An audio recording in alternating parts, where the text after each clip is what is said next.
నమస్తే అన్న. నమస్తే. పవన్ కళ్యాణ్ గారి సినిమా కెరియర్ ఇంకా ముగిసిపోయినట్లేనా? ఎందుకంటే ఆయన సినిమా కెరియర్ గురించి బయట రకరకాల మాటలు వస్తున్నాయి. ముఖ్యంగా ఇప్పుడు ఆయన తీయబోతున్న ఓజీ, ఉస్తాద్ భగత్ సింగ్, అలాగే హరిహర వీరమల్లు ఈ నిర్మాతలందరూ కూడా చాలా అసంతృప్తితో ఉన్నారు. పెద్ద మొత్తంలో బడ్జెట్ పెట్టారు. తీవ్ర నష్టం కూడా వాటిల్లో అవకాశం ఉందంటూ కూడా కొన్ని మాటలు బయటకు వస్తున్నాయి. సో కృషి కూడా హరిహర వీరమల్లు నుంచి తప్పుకున్నాడు. ఆ యొక్క నిర్మాత ఎవరైతే ఉన్నారో వాళ్ళ కొడుకు దాన్ని డైరెక్ట్ చేస్తున్నాడు. ఇవన్నీ కూడా వస్తున్నాయి. సో దాని గురించి సో పవన్ కళ్యాణ్ గారి సినిమాల గురించి మాట్లాడాల్సి వస్తే ఈ మూవీస్ అన్నీ కూడా ఏదైతే ఇప్పుడు ఆల్రెడీ నిర్మాణంలో ఉన్న మూవీస్ అన్నీ కూడా ఎలక్షన్స్ ముందు, ఈవెన్ అంటే ఓన్లీ ఎలక్షన్స్కి ఇమీడియట్గా కూడా కాదు, ఆల్మోస్ట్ మోర్ దాన్ 1 year ముందు, 1.5 2 years ముందు స్టార్ట్ అయిన movies.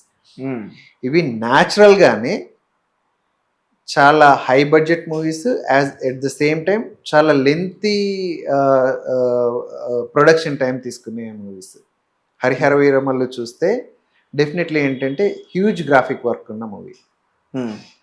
So and at the same time Ustaad Bhagat Singh వదిలేసి ఓజీ కూడా అలాంటి మూవీ. ఓకే. ఉస్తాద్ భగత్ సింగ్ ఏంటి అని అంటే చాలా క్విక్గా షూటింగ్ చేయగలిగేది. ఏది మన హరీష్ శంకర్ ప్రొడక్షన్ దీన్ని బట్టి చూస్తే. బట్ హరిహర వీరమల్లు వచ్చేసి హ్యూజ్ విజువల్ ఎఫెక్ట్స్ బ్యాక్గ్రౌండ్ ఉన్న మూవీ. సో అది లెంత్ ఎక్కువ తీసుకునేది. దానికి ఎలక్షన్స్కి పెద్ద లింక్ లేకపోయినా, బట్ అది ఎలక్షన్స్ ముందే ఒకవేళ ఫినిష్ అయ్యి ఉంటే ఈ రూమర్స్ ఏవి రాకపోయేటివి. And at the same time ఒక్కసారి ఎలక్షన్స్ రిజల్ట్స్ రాగానే మీ సినిమా కెరీర్ ఏంటి అనే క్వశ్చన్కి వస్తే, ఏవైతే మూవీస్ ఆల్రెడీ నిర్మాణంలో ఉన్నాయో అవి ఫినిష్ చేసేసి గ్యాప్ ఇస్తాను అని చెప్పేసి ఆల్రెడీ అనౌన్స్ చేశారు. ఎందుకు అంటే ప్రజాపాలనలో అతనికి ఉన్న చాలా ప్రెజర్స్, అతనికి ఉన్న చాలా వర్క్స్, దీని మీద ఫోకస్ని పెట్టలేని పరిస్థితిని క్రియేట్ చేస్తాయి. అందుకని ఆల్రెడీ ఇవి చాలా చివరి దశలో ఉన్నాయి. ఒక్కొక్క మూవీకి 1 or 2 స్కెడ్యూల్స్తో ఆయన ఫినిష్ చేయగలుగుతారు ఆయన పోర్షన్ ఏదైతే పెండింగ్ ఉందో. So it may not be a big deal. And at the same time మీరు ఏదైతే క్లెయిమ్ చేస్తున్నారో హరిహర వీరమల్లు, క్రిష్ గురించి తీసుకోవాల్సి వస్తే, క్రిష్ ఏది సినిమా నుంచి సినిమా లేట్ అవ్వడం వల్ల తప్పుకున్నది కాదు. అది యాక్చువల్లీ ఏంటంటే మధ్యలో ఒక ఇష్యూ వచ్చింది. ఇది డ్రగ్స్ ఇష్యూ ఒకటి వచ్చింది. ఓకే. హోటల్ రాడిసన్లో ఒక ఇష్యూ వచ్చింది. దాంట్లో క్రిష్ ఉన్నాడు, క్రిష్ పార్టిసిపేట్ చేశాడు. క్రిష్ ఉన్న మాట వాస్తవం అక్కడ న్యూస్ ప్రకారం. బట్ క్రిష్ డ్రగ్స్ పార్టిసిపేట్ చేశాడా లేదా అనేది ఇంతవరకు రుజువు కాలేదు. ఆ సందర్భంలో అతను వాటిని అటెంప్ట్ చేస్తూ ఉన్నాడు. అంటే ఏదైతే ఇవి ఉందో అప్పుడే ఏంటి అంటే, సో నేను కొంత డిస్టర్బ్డ్గా ఉన్నాను కాబట్టి చిన్న పార్ట్ పెండింగ్ ఏదైతే ఉందో, ఆల్రెడీ ఏఎం రత్నం గారి సన్ ఎవరైతే ఉన్నారో ఆయన చాలా ఎపిసోడ్స్, చాలా స్కెడ్యూల్స్ అన్నీ ఆయన హ్యాండిల్ చేశాడు. అతను అంతకుముందు ఇంకో మూవీ చేసిన అనుభవం కూడా ఉంది. ఏఎం రత్నం గారి మూవీ చేసిన అనుభవం కూడా ఉంది. అందువల్ల ఆ సినిమా ఏదైతే పెండింగ్ వర్క్ ఉందో ఆయన హ్యాండిల్ చేస్తాడు అని చెప్పేసి అనౌన్స్ చేశారు. కానీ క్రిష్ పూర్తిగా సినిమా నుంచి, అంటే పవన్ కళ్యాణ్ గారి రాజకీయ జీవితం వల్ల ఇటు రాలేకపోవడం వల్ల అది ఆగిపోయింది కాబట్టి క్రిష్ సినిమా నుంచి తప్పుకున్నాడు అనే మాట అవాస్తవం. ఓకే. సో అది కేవలం ఏంటి అని అంటే, అగైన్ పవన్ కళ్యాణ్ సినిమా అభిమానులను నిరాశపరిచే కుట్రలో భాగం అలాగే మనం పరిగణించవచ్చు. అలా జరుగుతుంది అనమాట. And at the same time ఏంటి అని అంటే, పవన్ కళ్యాణ్ అభిమానులకి నేను చెప్పేది ఏంటి అంటే, పవన్ కళ్యాణ్ గారి డైలాగ్ గుర్తు పెట్టుకోండి. ఉస్తాద్ భగత్ సింగ్ లో మన హరీష్ శంకర్ గారు ఇచ్చారు కదా ఒక డైలాగ్, గాస్ పగిలిన కొద్ది పదునెక్కుతుంది అని చెప్పేసి. సో ఈ సినిమా లేట్ అయినా కూడా నిన్ననే పవన్ కళ్యాణ్ గారు ఒక స్టేట్మెంట్ ఇచ్చారు. అభిమానులు అడిగారనమాట, మీ సినిమాలు ఎలా, అంటే ఓజీ ఎప్పుడు వస్తుంది అని చెప్పేసి ఒక క్వశ్చన్ వేస్తే అభిమానులకు చెప్పాడు, ఓజీ చాలా బాగుంటుంది, వెరీ సూన్ రాబోతుంది చూడండి అని చెప్పేసి. సో డెఫినెట్లీ ఏంటంటే మీరు వెయిట్ చేసిన దానికి, సినిమా ఎప్పుడు వస్తుందా అని వెయిట్ చేస్తున్న ఏదైతే మీ వెయిటింగ్ ఉంది చూసారా, దానికి 100% ఆ సినిమా చూడడంతో మీ ఆ, అంటే ఏ కోరిక ఏదైతే ఉందో బిగ్గెస్ట్ ఇది కావాలనుకుంటారో అది ఉంటుంది అని చెప్పేసి పవన్ కళ్యాణ్ గారు ఆల్రెడీ చెప్పారు.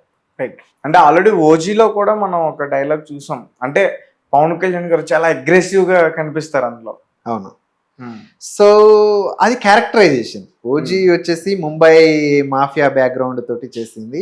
అది it should be similar to అంతకుముందు ఒక సినిమా చేశాడు పవన్ కళ్యాణ్ గారే, ఏది అంటే పంజా. సో ఓజీ విషయానికి వస్తే ఇది ముంబై మాఫియా బ్యాక్గ్రౌండ్తో ఉన్న మూవీ.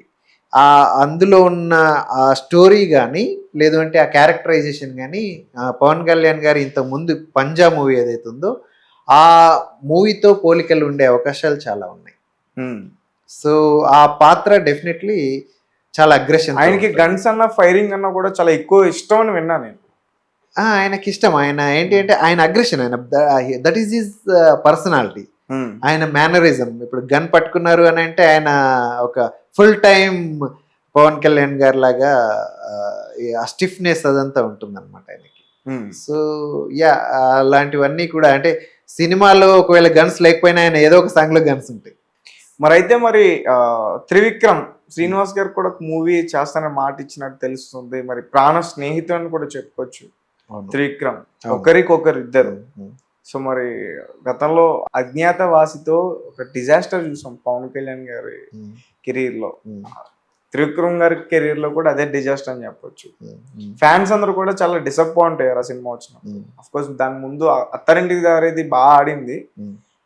మరి త్రివిక్రమ్ గారి కూడా ఒక అవకాశం ఉందా పవన్ కళ్యాణ్ గారితో సినిమా తీసే అవకాశం?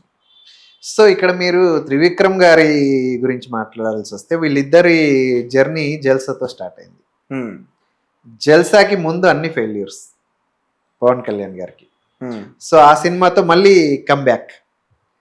ఆ తర్వాత Attarintiki Daredi biggest super hit.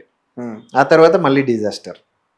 అయితే ఇప్పుడు పవన్ కళ్యాణ్ గారు రీసెంట్ డెసిజన్స్ని అబ్జర్వ్ చేయాల్సి వస్తే ఏదైతే ఆల్రెడీ ప్రొడక్షన్లో ఉన్న మూవీస్, ఆల్రెడీ అంటే రిలీజ్కి రెడీ ఉన్న మూవీస్ ఏవైతే ఉన్నాయో అవి ఫినిష్ చేసేసి ఏదైతే అక్కడ చాలా వర్క్ ఉంది అవన్నీ తీసుకున్న తర్వాత, అవన్నీ ఫినిష్ చేసిన తర్వాత ఎక్కడైనా గ్యాప్ దొరికితే కొత్త మూవీ చేస్తారా లేదా అనేది ఇంతవరకు ఆయన అనౌన్స్ చేయలేదు. ఆల్రెడీ చేస్తున్న మూవీస్ మాత్రం 100% నేను గ్యాప్ తీసుకొని ఏదైతే అంటే ఈ రొటీన్ ప్రజా వర్క్ ఏదైతే ఉందో దాన్ని మనం చేసుకుంటూనే కొంత గ్యాప్ ఏమన్నా సృష్టించుకొని ఇక్కడ ఇది ఫినిష్ చేస్తానని అయితే కమిట్మెంట్ ఇచ్చారు. కానీ కొత్త మూవీస్ నేను యాక్సెప్ట్ చేస్తాననే అనౌన్స్మెంట్ ఇప్పటిదాకా అయితే చేయలే.